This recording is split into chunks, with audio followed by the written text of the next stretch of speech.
Welcome to How Now, the podcast where we talk about how to live in the now. And here's your host, Kim Martin Raymond.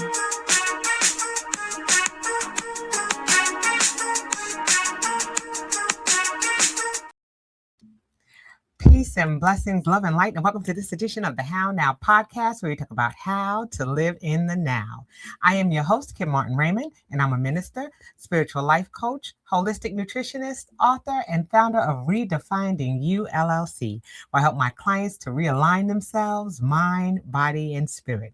And welcome back to season 6 of the How Now podcast. So glad that you have been with us in this new year, as this is the year of execution for the How Now podcast. Last year, we talked about, creating toolboxes, and we did our 365-day challenge where we challenged everyone to create healthy habits so that we can make overall wellness a habit. And we're continuing in that vein through the year of 2026. And we have some featured co-hosts that are going to be joining me throughout the year. And tonight, we're going to be talking about spiritual principles, because one of our guests is talking about the 12 spiritual principles, and each month we're going to be featuring one of those principles, and we're making sure that everyone is tapped in and connected to what we're going to be doing in this year of execution. But if it is your first time joining me here on the How Now podcast, welcome to the show. We're glad to have you here. And now you are officially part of the How Now family. So if you would kindly go over to my website, www.hownowpodcast.com. Hold on, let me pull it up so you can see it real good. Hold on. There we go. Look, it's just not doing what it's supposed to do today. There we go. All right. Oh, what you can do is go to the How Now, www.hownowpodcast. Then what you can do is click on your favorite podcast platform, and then you can like, follow, share, and subscribe. You can also go to the bottom of the page and click on the banner for this week's show, and it will take you to the How Now YouTube channel, where you can check out my playlists like Tuesday, where I give a scripture verse every Tuesday. You can check out some of the shows that you may have missed. You can also go back and check out the 365-day challenge and see what we were doing last year through the year 2025. Again, and then make sure that you smash that notification bell so you always know what's happening in the now. And again, that's www.hownowpodcast.com. All right. And so again, like I said, we're going to be talking about the 12 spiritual principles. And since we were in the month of February, we are talking about the second spiritual principle, and that is going to be divine love. And so let me bring on my co-host for tonight.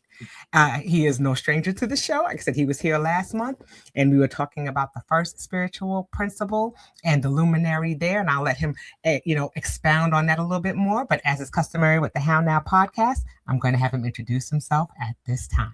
Take it away, my friend. Good evening, everyone, and thank you again for having me on the How Now podcast. I am Reverend Reginald Howard, and I feel compelled to introduce myself in this way tonight, that I am an ambassador of truth and transformation for the planet. And we're going through the idea of truth and transformation, or we want to make ourselves open to truth and transformation so that we can step into our self-mastery. And self-mastery I define as the ability to comprehend, demonstrate, and manifest your spirituality in all aspects of your life. Be able to comprehend, demonstrate, and to manifest your spirituality in all aspects of your life. So going back to what you were saying in terms of the 12 spiritual principles, the 12 spiritual principles, the first spiritual principle that we discussed last month was faith. Tonight, we're going to be discussing love. And love represents the oneness of God. Love is just that oneness that ties everything and everyone together in the universe as one. It's just like when we look at plant life. Plant life relies on us giving it carbon dioxide and us taking in its oxygen. So we live in a not a codependent, but an interdependent existence, whereby we feed off of each other, and it's the same way with the human beings. And so, therefore, this oneness represents the glue that ties us all together, and we often refer to it as love. So that's our spiritual principle, and that is the light through which we should be able to see everything and everyone. And so that's basically what I wanted to express around that spiritual principle and who I am. Yes, and I'm so glad that you are here, and I am so glad that you are an ambassador, and that we're going to be talking about these principles. I wanted to take a brief moment to, honor Reverend Jesse Jackson, who passed this week, and just, raising him up, because he was an ambassador and a freedom fighter for those who were not heard, those who were less fortunate, those who, just didn't seem to have a voice. And he did so much, and so we want to give him honor and recognition for all that he did, especially as we're celebrating Black History Month. But as you know, it's also the month of love. And so I love that we're talking about a love, and we're talking about the oneness, and we're talking about, remembering faith that we talked about last month, and the importance of how these things are interconnected and how they are a part of our overall wellness. Because like I said at the top of the show, we are, we're in this season of execution, of moving forward, of putting things in motion. We have the tools and the things that we need, and we're going to talk about some of those tools and making sure that we're prepared as we respond and not react to the things that are going on around us. So it is important, and love is a huge factor of that. Okay. And one more housekeeping thing before we move forward. Make sure that you look at the bottom of the screen. Scrolling across the bottom of the screen is the How Now YouTube channel, and also the YouTube channel for for Truth and Transformation. And that is Dr. Howard's YouTube channel. Make sure that you like, follow, and subscribe there. Like I said, it's scrolling across the bottom of the screen. So make sure that you capture that and that you like, follow, share, and subscribe. Okay, so like I said, we were talking about love. And also we want to let people know that as we're talking about the different principles, we'll be highlighting a luminary, a spiritual luminary, someone who represents what that spiritual principle is. And so we'll be talking about that as we go through the show today. All right, so love, let's take it away. Okay. Well, again, as I created my book or developed my book, Manifest Your Magnificence, I developed it around the spiritual principles and historical figure, which I refer to as a spiritual luminary. We often look at Black historical figures in terms of what they did in the exterior world and what they accomplished, but we don't often see what they did, what motivated them to be able to do what it is that they did. And so I say that all of the historical figures, whether it's Martin Luther King, Malcolm X, Harriet Tubman, whomever, they did it through their spirituality and how God expressed itself in them, through them, and as them. Now, as we go back and look at the life of Marcus Garvey was the founder of the United Negro Improvement Association. He was a journalist, and of course, he was a Pan-Africanist. And through the United Negro Improvement Association, he developed several businesses in Harlem. He came from the Caribbean, moved to the United States, and he was inspired by Booker T. Washington's book, Up from Slavery. He attempted to create another learning institution like Tuskegee Institute, which was in Alabama, founded by Booker T. Washington. He attempted to recreate that in Jamaica, but he was not able to do it. So he was still yet determined. So he came to the United States. He intended to meet Booker T. Washington. Booker T. Washington had already passed by the time he had got to the United States. This is 1915. So Marcus Garvey remained in the United States, and he revamped the United Negro Universal Improvement Association and anchored it in Harlem. And through that association, he created several businesses. He was able to connect Black people from all over the world, from the Caribbean all the way through Africa, all over the world. His mass movement incorporated 4 million people across the world. 4 million Black people. It is known as the largest mass movement and organization until this date. No other Black organization has been able to create such a mass movement of Black people. And he was also one of the ones that was going back to the spiritual principle of love. He was one of the first people to coin the phrase, Black is beautiful, before it was popularized in the 1960s. He was the forerunner of that. And he also coined the motto, one love, one aim, and one destiny, all going back to this idea of oneness and affirming self, because Black people were coming out of slavery and we were given a whole lot of negative images of self. And so what he wanted to do was to revolutionize who we were and how we saw ourselves, such that we began to embrace our Black selves. That's what he was attempting to do. And that's what he did. Also, he was one of the first people to create Black dolls for Black girls. And I just wanted to share a quote from my book, Manifest Your Magnificence, in terms of what he said about Black dolls and his creation of them. Hold on just a minute. He says, mothers, give your children dolls that look like them to play with and to cuddle. They will learn to love and nurture their own children and not neglect them.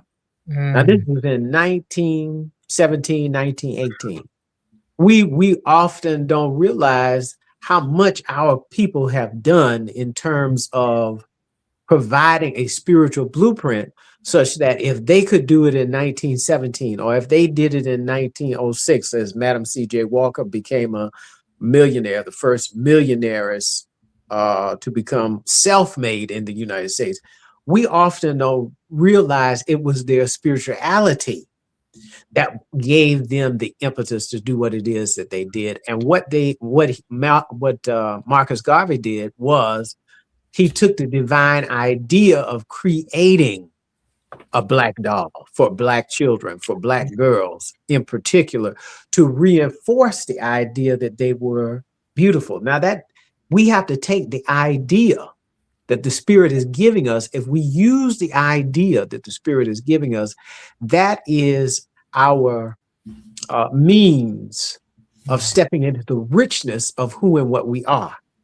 See, and that's how God works. God works through its principles, which we're talking about love, and the idea that we have in our minds. And there are many ideas that the Spirit gives us. We just simply don't use them. In many instances, we don't use the divine ideas, but this is how God works. God does not work from the outside in, because many of us are looking out there or looking over here, and we can't reach God. We can't touch God. And so we have to come into the awareness that God starts from within. God works in us, through us, and as us. And so if I want to generate a loving relationship, I have to first be love. I have to show up in the world as love. I have to show up in the world knowing that I am divinely connected to the one source, the one power known as God. And as I begin to marinate on that idea, on that knowingness of who and what I am, I can draw a loving relationship to me. But in many cases, we've been so We've been oriented to search outside of ourselves for exterior validation. Love doesn't work that way. You've got to affirm the love that's already inside of you. And each one of us has a measure of love within us. It just has to be what? Cultivated, developed. And that's what Marcus Garvey was attempting to do, helping Black people at this particular time, not only through the dolls that he created, but through the know-how through the Universal Negro Movement Association, how to develop your ideas such that you create a business.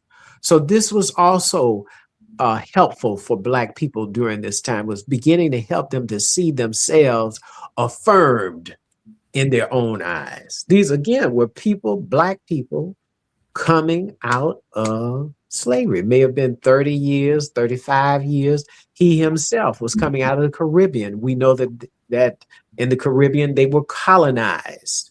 We in the United States were enslaved, just variations of the same system of white supremacy. And under white supremacy, we are still struggling with the legacy of colonization, and we're still struggling with the legacy of slavery. And we don't really like to talk about our experiences under both of those regimes, but we're going to have to learn how to talk about it, purge it out of our system such that we can affirm this spiritual principle of self-love within us. Because we were created, in my view, created in the image and likeness of love. Yeah. God created us out of itself. Yeah. And we can never be separate and apart from the God presence. So if God is love, then I have to be an individualized, and you have to be an individualized expression of that same love. So this is how this works. I love it. This is, it's so powerful. The things that Marcus Garvey did, because what it does, like you said, it started those wheels in motion for things that we're still talking about and that are still relevant today. Right. And when he was doing all of these things, I'm sure he may not have had the foreknowledge, but of course that's the beauty of God and how he works in and through us, because we may say and do things and we don't realize the impact that it has so many years later. Right. Did we ever think we would be talking about these things? And even in talking about these things, how relevant they still are to our lives right now. Right. We're experiencing things right now. And I'm sure that when he thought about it, people were saying, oh my goodness, what are you talking about? That doesn't make any sense. And here it is. There is still relevancy in the things that he did. The trailblazers of yesteryear. Right. Didn't realize the impact that their invention, that their creativity, that their thoughts, or their foreknowledge, that they were going to have such an impact on us, and that they were going to revolutionize the way that we think and the experiences that we have. Right. We may not be enslaved, but we are still, some of us are still very much enslaved in our minds. Correct. So just like you said, it starts from within. Correct. So because when we put a limit, when we put a limit on what God can do, we put a limit on ourselves. Because again, through the oneness, through the love of God, we are inextricably tied to God. And so when we say we can't do this, or I don't know how to do that, then it limits how the Spirit can really work in our lives, because through our spoken word, or through our thought, or how we feel about ourselves, or how we behave, it limits how the Spirit can work. The Spirit is unlimited, but if you put a cap on the Spirit will only go so far as what you will allow it. Right. So we constantly have to do things in order to open up to the presence and to the power of love that's within us, that again says that we are one with it. For example, Jesus the Christ said, I am one with the Father.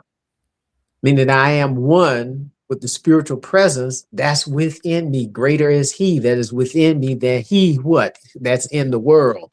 So we have to begin to constantly affirm that we're never separate and apart from this loving presence that has created us out of itself.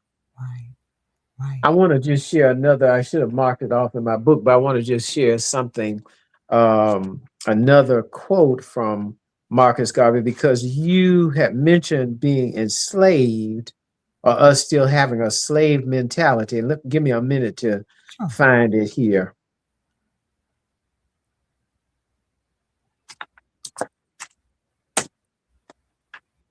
But you can ask me some more questions while I'm looking. Absolutely. Well, as you're doing that, I was going to say, I also, when you talked about the dolls and you talked about, looking at ourselves and being able to see a representation of ourselves.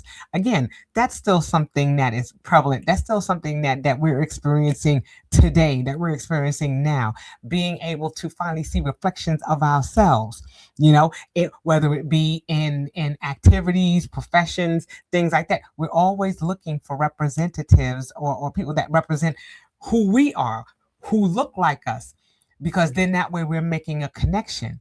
And that way we're able to say, okay, sometimes it's difficult to make that connection if we don't see people that look like us doing those things. And so we're just like, then it's a concept. Oh, that's just something that other people do. It's not something that we can do until we can make that connection. Exactly. So I love that even back then he had the forethought that, okay, children need to see people that look like them to know that it's just not a different person that needs to be nurtured and loved, but that is people who look like us that need to be nurtured and loved as well. And so see, we've got to get we've got to be able to see ourselves, as you said, see ourselves doing things that we've never done before. Correct. See ourselves being something that we've never been before, because we get locked into certain ideas and thought patterns, and a lot of times what we get locked into is somebody else's thought or idea of who and what we are. Or if we watch so much television, you see what I'm saying, we can get locked into, well, you only can do X, Y, and Z. So we have to begin to understand that we are unlimited as it relates to love, in terms of seeing ourselves as love and begin to imagine ourselves. That's all that Marcus Garvey did. That's all that Madam C.J. Walker did. Yes. Nobody before her that was Black had become a millionaire in the United States. But I don't want to put so much emphasis on her exterior wealth as it was her inner wealth. Right. It was the idea that translated into the idea of creating a hair grower for Black women at that time that made her rich. The idea came from within, which means that we all have to get up off the mental and emotional plantation of our mind and embrace ourselves as love. I want to read you this quote, because we're on mental slavery. And this is what Marcus Garvey says: emancipate yourself from mental slavery. Yes. More, but ourselves can free our minds. We've got to free our minds. Only we can free our minds. Nobody is coming to run and save us. We've got to what? We've got to do our own soul salvation work, our own liberation work, our own deliverance from being mentally and emotionally enslaved. And I want to read something else that he says in terms of determination. He said, if you have confidence in yourself, if you have no confidence, this is what he says, if you have no confidence in yourself, you are twice defeated in the race of life. Mm-hmm. With confidence, you have won before the race, before you've even started. That's right. See, we've got to work with the idea of who and what we are. And the basis of all of that goes back to, I have to be affirming. I have to look at myself, and I have to shift those things that are not in alignment with the spirit. But as I'm shifting and aligning myself, putting myself more in alignment with the spirit, I get to still love myself. One of my favorite affirmations that I use with my congregation is I respect and love myself as a manifestation of God. I respect and love myself as a manifestation of God. Now, if you use that affirmation, it'll erase the shame that you have within you, because you can still love yourself even though you may have messed up. You with that affirmation, you can erase the guilt. I love and respect myself as a manifestation of God. If you love and respect yourself, you can get beyond guilt, because guilt always deserves punishment. See, and it's only us that are on our own guilt trips about what we did 1,000 years ago. Right. We have to forget it. It's over. We learn from it. I'm not saying don't learn from it. Don't extract from it, but you got to grow from it. And see, as you grow from it, you get to learn. You get to move beyond that, and you can look back at that and say, as the songstress Mahalia Jackson said, "Look at how I got over." Yeah, that's right. See, if you don't love yourself, see, the brain just kind of shuts down. If you don't respect yourself, the brain itself, this is what I'm talking about from a scientific standpoint, it just shuts down. Right. And so therefore you are not able to find the answers such that you can move forward in love. That's right.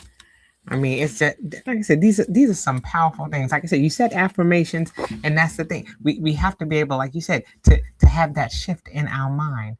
We're not going to be able to when we talk about manifestation, we're talking about that process that takes place, that change that is taking place, those things that are changing, that are going to take us from one experience to the next, that are going to bridge us from one experience to the next.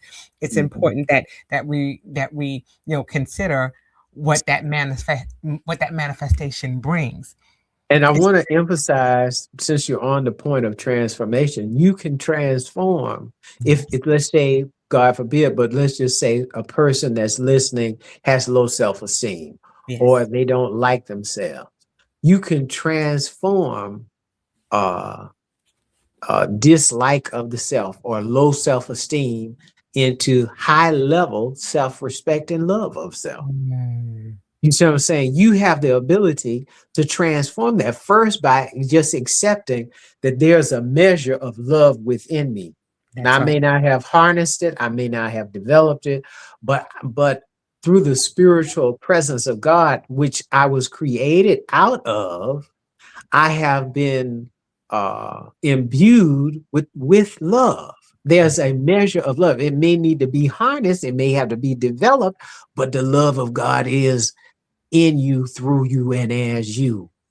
Yes. See, and this is what we have to begin to build upon in our minds. So when that self-defeatist thinking comes in and said, well, I can't do this, or I don't know how to do that, you said, wait a minute. I respect and love myself as a manifestation of God.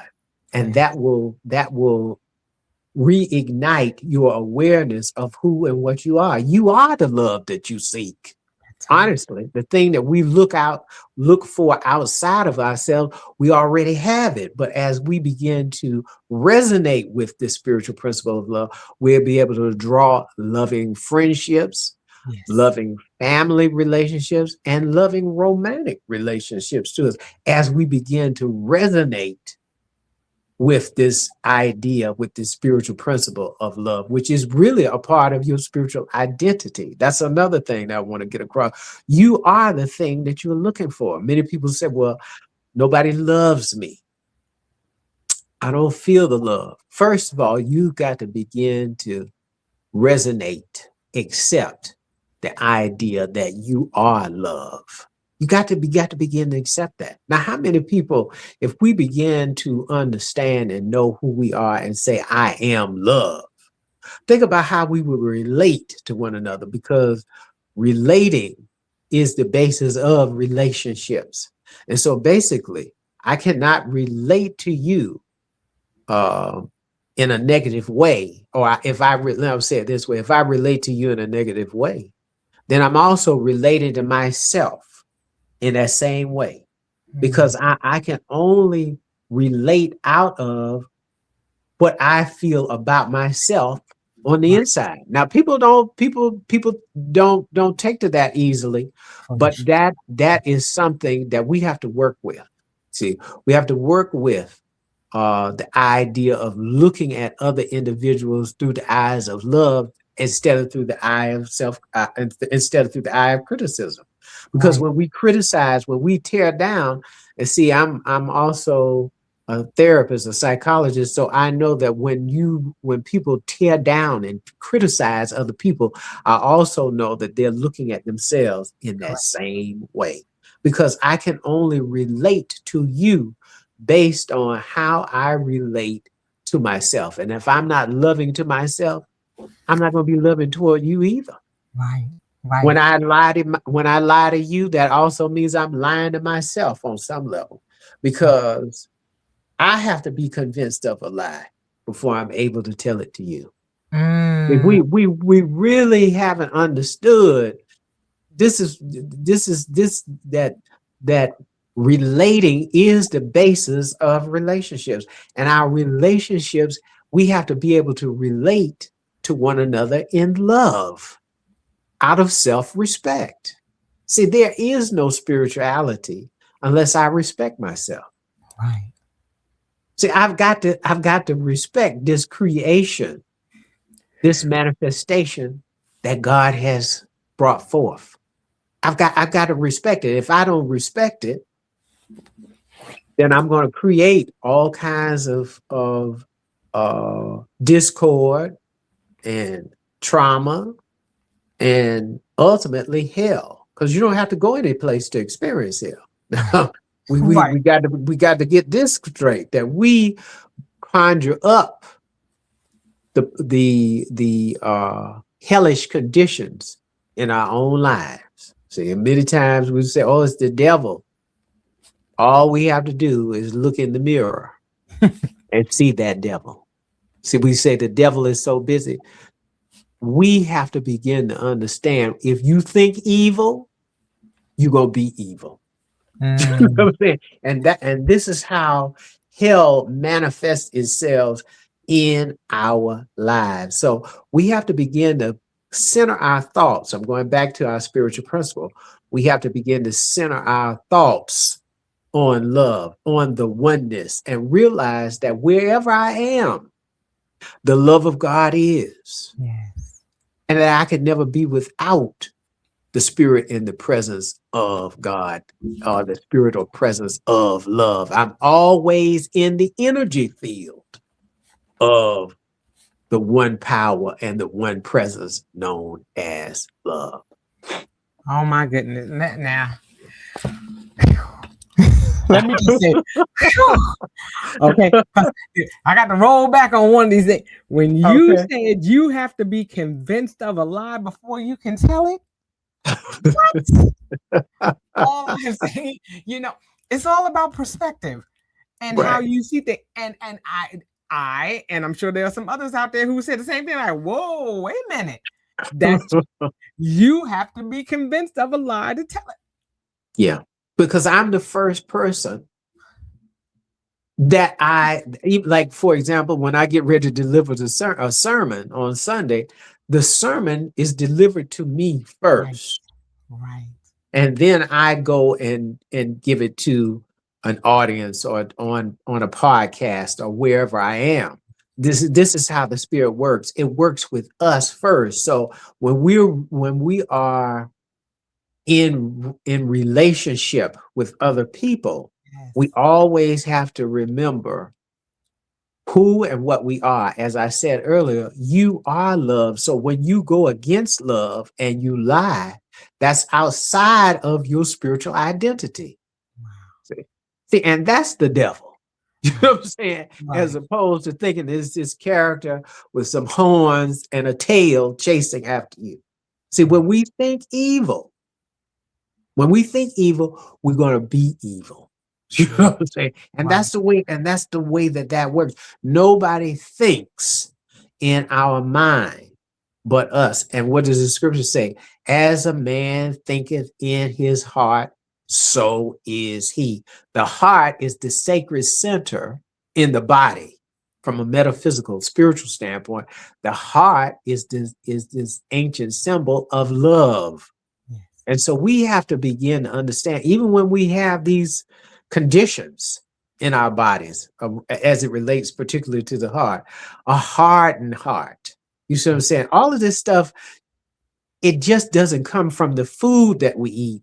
It Right. comes from the thoughts that we think and how we feel about ourselves and how we interact and how we feel about others.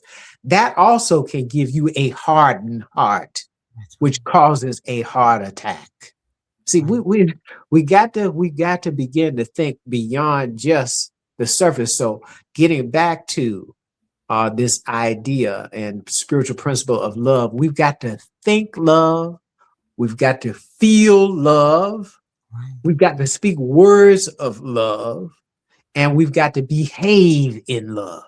Yeah. That's our prayer. We have to become a living prayer of love. This is the love of God in motion.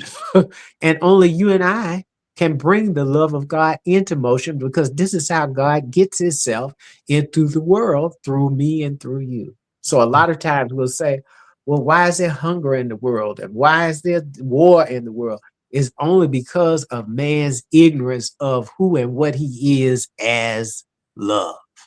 Right. That's what it is. Right.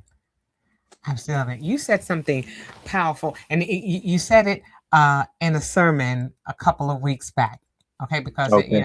I want those to make sure again that you're following his podcast, because I do as well. And a couple of weeks ago, you said something very poignant. You dropped these wonderful nuggets that I want people to make sure that they grasp onto. And one thing you said is, "What you're not changing, you're choosing." Correct. And that was Correct. something that really stuck with me, because that's true. When we're talking about making changes, when we're talking about, Mhm. self-reflection, and we're talking Mhm. about self-love, and we're talking about looking within, those things that we are choosing not to, I mean, that we are not changing or seeking to change, we're choosing to We are stay choosing. in that space.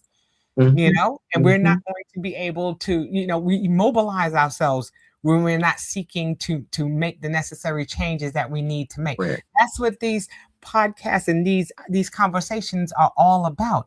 They're to get us Mhm. to a point of saying, okay, so it take us to a point of awareness, so that we can Mhm. say, okay, these are the things that we need to change, and how do we go about doing that? Mhm. Okay. And now Mhm. that we've been given the wisdom and the knowledge to be able to come to a space of understanding, then we can turn around and say, oh, okay, now I understand. Now it's necessary for me to go through that manifestation process, to go through making those necessary changes. And if I don't do that, then I'm choosing to to stay stagnant. I'm To say thank choosing to stay in that space. I'm choosing not to love. I'm choosing that lie over the truth. And you see, Mhm. it all begins to unfold, but it takes us back to that space of saying that I am love. And then, like you said, become that living prayer of love, Mhm. being able Mhm. to speak that prayer into existence and say, no, I am love. And to be able, Right. like you said, to embrace that, Mhm. and to agree to that. Just like Mhm. that book, The Four Agreements, where it talks about Mhm. agreeing to certain things that people say. Agree to the fact that you are love. Right. Agree that you are that manifestation of God. Mhm. Mhm. And when we Mhm. agree to that, just like we agree to those negative things, why are we not agreeing to those things that are the truth? Right. That are the real truth. We're going Right. based on someone else's perception and not seeking what's going on within. So these are Correct. powerful things that you're sharing. Remember, again, what you're not changing, you're choosing. Mhm. Mm. Powerful words. Yeah. And we oftentimes we allow fear to come in, and that stagnates us from moving forward Yes. in love. And see, fear, just simply going back to love, fear just simply says that I feel separate and apart from the love of God. See, when we move in love, we're moving forward what? In confidence. We just read that script of the quote from Marcus Garvey about having confidence. We have to feel what? Assured. And the Bible tells us about having blessed assurance. We have to begin to have that awareness and then use it in our daily life. This is how love becomes practical in our daily life. It's not abstract. It's something that you can use in your daily life as you move about your daily life. You have to remember throughout the day that I am divinely connected to the oneness of spirit. It's not outside of us. This is so key. It's not outside, because so many of us look to the external world. We've been programmed and geared that way. Somebody else come love me. Somebody else takes care of me. Somebody else gives me a job. Now, this is another thing, because when we say that we're unemployed, because we never know how the economy always shifts and turns. But as we begin to step into a greater awareness of who and what we are, that when one channel shuts down, if you use your ingenuity and creativity through the oneness, you could create another financial channel. So if somebody says that you can't work here anymore, you can decide, I am working, I am employed. Do you know what I'm saying? Right. See, really, God is the source of all. The job is not the source. Our jobs are not the source. It's a channel through which God can operate. But when one channel shuts down, another channel can open, and it can open through just the divine ideas. Some of us are sitting on divine ideas that we have not developed. We have not developed, that we have not brought forth, mainly because we have not really respected and loved ourselves as manifestation of God. Somebody told us, here again we go. Somebody told us we can't do it. We believed it. We believe we can't do it because what somebody said. We don't think anybody can help us. We have to realize we've got to help ourselves, and ultimately realize that we'll find the help if we just start on the path. I remember when I wanted to buy a commercial building. At first, I was like, well, I don't know if I can really buy a commercial building. But then I began to open my mind to the possibility of buying a commercial building. And then I began to look at all the different types of financial instruments that were available to me. And I began to make some calls. The possibility opened up for me to be able to buy the building, and I got the building. I recently sold the building, but I did get the building. Right. I did something I didn't know that I could do until I opened my mind to the awareness that it could be done. See, we have to open our minds to the awareness that whatever we desire is already waiting for us. Right. The people are already there. The resources are already there. It's just like when you came to me, honestly, when you came to me about doing this podcast, I wanted to be on more podcasts, but then you sweetened it by having me to be on here for 12 months. I didn't know that was going to come. But see, God can, if you just flow with the energy of God, flow with the energy of love inside of you, God can fix it up better than even what you could even have humanly imagined. But you got to be willing to go with the flow of love within you. You got to say yes to love. And many times we say no, we put up a resistance. And when we put up that resistance, it stops how the flow of love can operate in, through, and as us. So let's be open to love, because when we're open to love, we're opening ourselves up to the blessings of God. That's it. I absolutely love that. And hence the name of my podcast, How Now? Because it's not what now. It's not finite. It's how now. How are we navigating? How are we doing it? Because when I say how, there's a possibility that how is not finite. It opens things up. How are we going to do it? It doesn't mean that it's impossible to do. It's how Exactly. are we going to do it? We've been given Hmm. different resources. The Lord said you'll have places to go. He didn't tell you how you were going to get there. He didn't tell you were going to fly, walk, skate, scoot, whatever. He didn't say how. Okay. Right. He gave you several avenues to get there. And so it's how am I going to go about getting to that destination or achieving that thing that I'm looking to do? Not that it's finite and that it can only be done one way. There are Right. several opportunities. And so Mhm. when we start thinking in that space and not thinking in finalities or thinking in things being so definitive, we can turn around Mhm. and say, okay, no, there's other possibilities. Yeah, Mhm. you never told me, oh, my car is not working, but you got a bus, you got feet. That's Never right. said how. Never Right. said how. Mhm. And so we have to be able to be open to the possibilities that okay, there's a way to get there. And I'm just looking at it one way, but there are several different ways that I can get from one place to another. Why And and so I and have to be why open to is that that? And possibility. that's the key ingredient because God is vast. God is infinite. God is infinite love. That's And right. so we have to open ourselves up. If God is infinite, that means that we also are infinite, going back to the oneness of Yeah. what God is. So we have to stretch ourselves, so to speak, stretch ourselves as wide as we possibly can so that Right. we step into our greatest potential. It's like the scripture says, um, I'm pressing toward the mark Yeah. of the high calling. There's a Yes. high calling that's within each and every one of us. And, Yes. and if we use the spiritual principle of love, which is the oneness of God, we can get higher and higher in that high calling. And as we get higher, we realize that the highness that we are seeking is infinite as well. There's Yeah. no end to how far we can go. See, Yes. because even after we transition, life continues on. Life itself is infinite. And Yes. so we have to begin to understand that we're on a spiritual journey that really never That's ends. There's no ending. See, we get caught up in the imagery of the book of Revelation and the end of the world. Is really talking about, in my view, is really talking about the end of one era and moving into another era.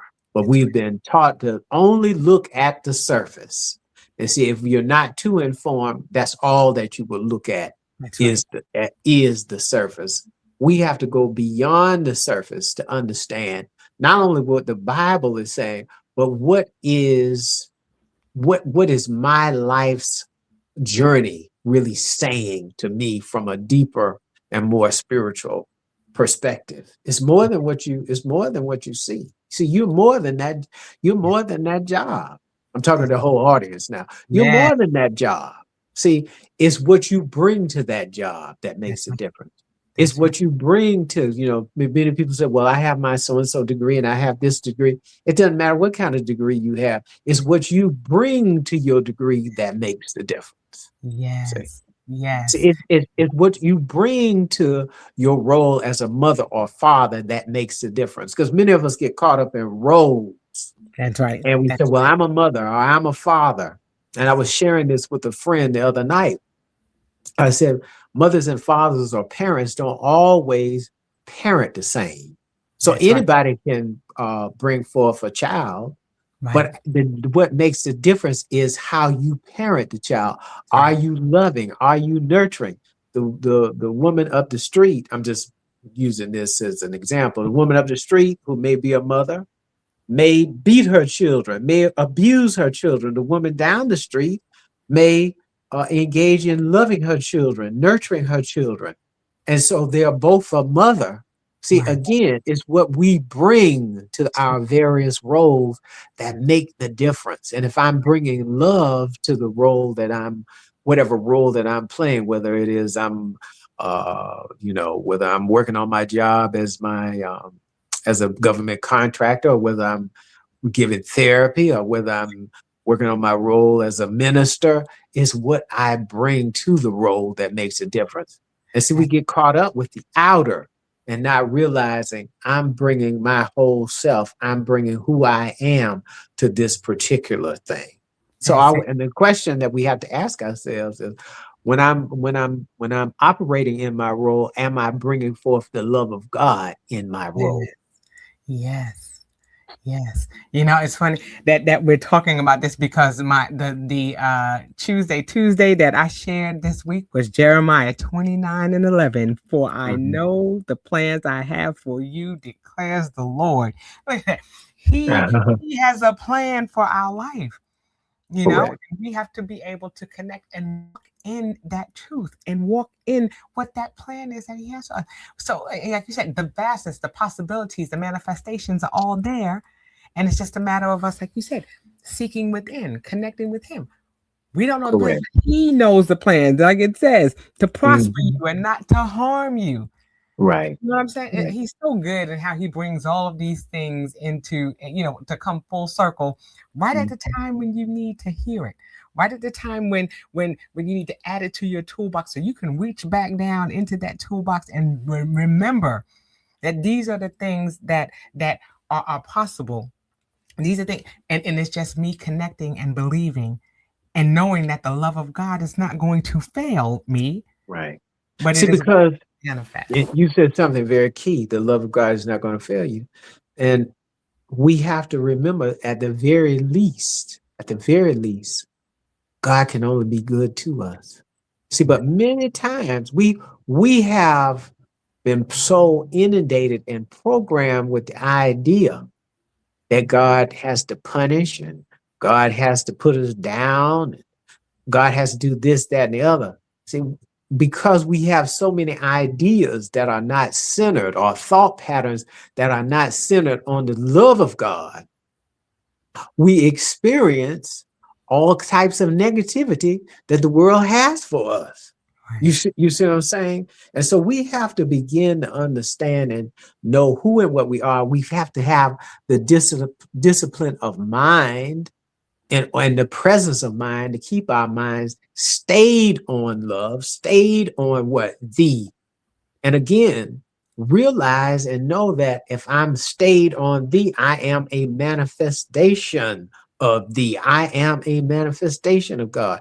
That God is not what? Separate and apart. Right. But see, again, if we don't get our thought patterns, how we feel, the words we speak, and how we behave in alignment with love, love doesn't manifest itself as it should in our lives. We've got to begin to get what?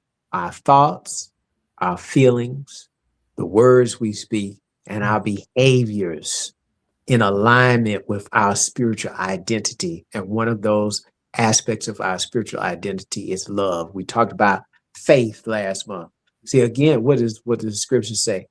Faith without works is dead. That means that my behavior, see, if I say I want to be well, my behavior has got to be in alignment. I demonstrate my faith through my behavior.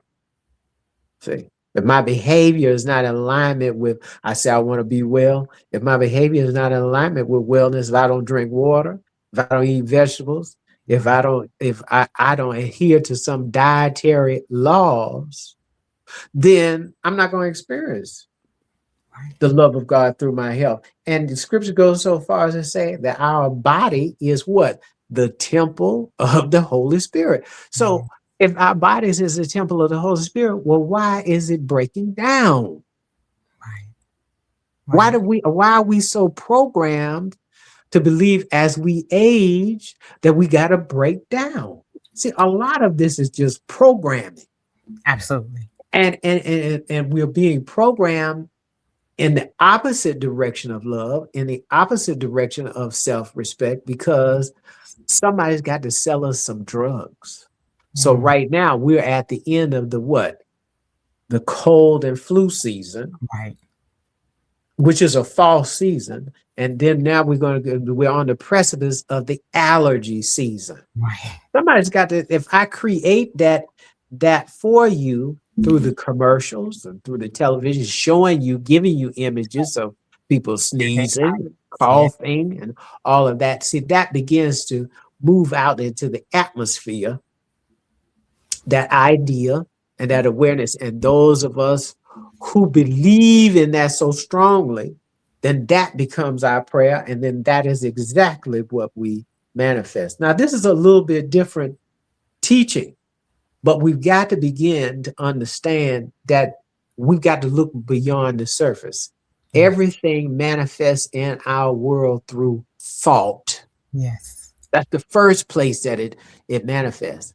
Right. Whether it's and if we believe that is true, Mm-hmm. it will manifest, whether it's good or bad. And when the pain comes, see, that's the opportunity for us to decide, oh, well, maybe this isn't true. Maybe I need to rethink how I feel about my relationships. Maybe I need to rethink how I eat. Maybe the reason I got diabetes and my grandmama had it because I eat the same thing that grandmama ate. Right. Maybe I think the same way that grandmama think. Doesn't mean that we putting grandmama down, but maybe grandmama didn't know how to take care of herself like she should have. Right. And that might be something that I've incorporated that I've now got to revise. I guarantee you this, if grandmama could talk to you, and grandmama does still talk to you, I bet you grandmama would tell you, don't do as I did, do something else different. Right. See? But we want to do the same things and then wonder why certain things are happening to us. They happen because we've thought our way there. And going back to our spiritual principle of love, we've gotten out of alignment with who and what we are. So instead of being loving toward ourselves, we go into self-rejection. If you lose a job, or if your boyfriend or girlfriend quits you, or if you have an end of a marriage, you get a divorce, we go into dark places within ourselves. And I want to emphasize tonight, nobody thinks in your mind but you. Right. See, so the thoughts that you carry, the feelings that you carry behind them, they begin to shape your life. You don't have to be depressed. See, if you start feeling depressed, you can go back to the affirmation, I am love. You begin to reaffirm. You don't have to be depressed. You don't have to be in spaces of grief. Right. Now we as you mentioned, we just saw the transition of Jesse Jackson. He was such a positive light in the world, but constantly through the news reports and people who've gotten on television, they'll say this is a loss. There are no losses in God. There are no losses in spirit. There are no losses in love. You see, if he touched your life, if Jesse Jackson touched your life, then you have been richly blessed as a result of it. Right. And therefore, you can continue to move. If he meant anything to you, you can continue to live forth in his legacy and bring forth the love of God just as he did. But we got to get our minds off of when people transition. This is key. When people transition, this is a loss. It is not a loss. Not if they lived a constructive existence and they've touched your life. That's right. And they are continuing to touch your life. As you think about them, reflect on them, go back in your memory bank and see how you interacted with them. Many of us didn't know Reverend Jesse Jackson personally, but we grew up with him. He was an inspirational figure. When I was 12 years old, the first time he ran for president, I was 12. And then when he ran again, I was 16 years old. So I was just reflecting on what an inspirational figure he was and how he gave forth and poured love. I went back and looked at the old his speech that he gave at the Democratic National Convention, which was given here in Atlanta. Yes, I went back and watched the whole thing. I remember watching it when it first was televised almost 38 years ago, but going back and refreshing my memory and being enriched with all that he had to give in that moment when he spoke here from Atlanta, Georgia, at the Omni, which they have now torn down. But he poured forth all of that he had Yes. within that speech and in that moment. So we are divine. We have to continuously remind ourselves that we are divinely enriched. Yes. And no matter what happens, we are infused constantly with the love of God. So Yes. therefore, we don't have to step into states of being anxiety ridden or depressed or going through grief or looking at life in any of its aspects as a loss. You don't have to do that. That's it. That's it. Like you said, we are love. We are love. We are the manifestation of love. Mhm. Mhm. Okay, and with that, like I said, we can go on and On, but right? again, but what I love is that, like I said, we've scratched the surface, but we've at least brought that level of awareness. Again, Yeah. you shared many things that we can add to our spiritual toolbox, things that we can, definitely reflect on as we're moving towards that better relationship with ourselves, so that we can be that manifestation and we can be that prayer. Hmm. And Right. that's something that is critical in our lives. So before we wrap things up, I want you all to remember to check out Reverend Howard's podcast. I mean, his podcast and his YouTube channel that's been scrolling at the bottom of the screen. Make sure that you like, follow, share, and subscribe, and that you go back and look at, if you've missed the first spiritual principle on faith, go back and check that out and see what we're talking about as we're continuing to make overall wellness a habit. Again, we're talking about execution in 2026, and what are we doing to be the prayer that we pray for, and like I said, I want to make sure I got that right. but that's what we want to do. We want to be able to manifest that love. And so again, thank you so much for being with me, Reverend Howard. I'm looking forward to next month and our third spiritual principle, and we'll just, like I said, continue to move and to walk in love and with faith, so that way we can be the child of God that we are called to be, and to be love, to be light. Okay. Any other parting words that you'd like to give before we go? Well, I think you just said it. We have to be it. See, we have to be love. We got to show up in the world as love. We can't just say, I desire love.